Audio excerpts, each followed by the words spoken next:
ഞാൻ ഈ ബിസിനസ് എങ്ങനെ സ്റ്റാർട്ട് ചെയ്തു എന്ന് നിങ്ങളൊന്ന് അറിയണം. അത് പറയാൻ ഏറ്റവും യോഗ്യനായ വ്യക്തിയാണ് എൻ്റെ അച്ഛൻ. എറണാകുളത്ത് നിന്ന് എൻ്റെ ഏട്ടൻ ഇത് ചേർക്കാൻ വേണ്ടി വീട്ടിൽ വന്നപ്പോൾ 10 പൈസ ലാസ്റ്റ് വീട്ടിലിരുന്ന് ഒരു ചെമ്പെടുത്ത് ഇതുകൊണ്ട് വിൽക്കാൻ പറഞ്ഞു. അങ്ങനെയാണ് ഇവനെ ചേർക്കുന്നത്. ഡിയർ ഫ്രണ്ട്സ്, സ്വന്തം വീട്ടിലിരുന്ന പാത്രം എടുത്ത് 16,000 രൂപയ്ക്ക് വിറ്റിട്ട് പ്രസാദ് തുടങ്ങിയ ബിസിനസ്സാണ് മൈലേശ്വർ മാർക്കറ്റ്. ഡിയർ ഫ്രണ്ട്സ്, അന്ന് ഞാൻ ഒരുപാട് കരഞ്ഞിട്ടുണ്ട്.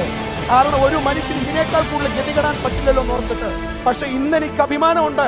എൻ്റെ എൻ്റയർ ഫാമിലിയിലെ ഏറ്റവും സക്സസ്ഫുൾ ആയ വ്യക്തിയായി മാറിയെന്നല്ല, ഇന്ന് എൻ്റെ ഫാമിലിയിലെ നല്ല അച്ഛനും ഏറ്റവും നല്ല അമ്മയും ഏറ്റവും നല്ല ഫാമിലിയും എൻ്റെതാക്കി ഞാൻ മാറ്റി. എൻ്റെ അച്ഛൻ എന്തൊക്കെ നഷ്ടപ്പെട്ടോ അതിന്റെ 10 ഇരട്ടി ഞാൻ തിരിച്ചു പിടിച്ചു ഈ ഒരൊറ്റ കമ്പനിയോടൊപ്പം.